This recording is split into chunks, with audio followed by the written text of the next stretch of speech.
పల్లె కళే పలుకుతున్నది, ఆ జానపదం జల్లుమన్నది, ఆ జానజతై అల్లుకున్నది.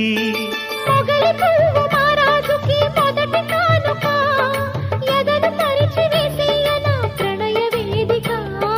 మల్లె నవ్వు మారాణి ఈ గొల్ల గోపిక, మూగ మనసు వింటున్నది మురళి గీతిక. రే పల్లె మళ్ళీ మురళి విన్నది, ఆ పల్లె కళే పలుకుతున్నది.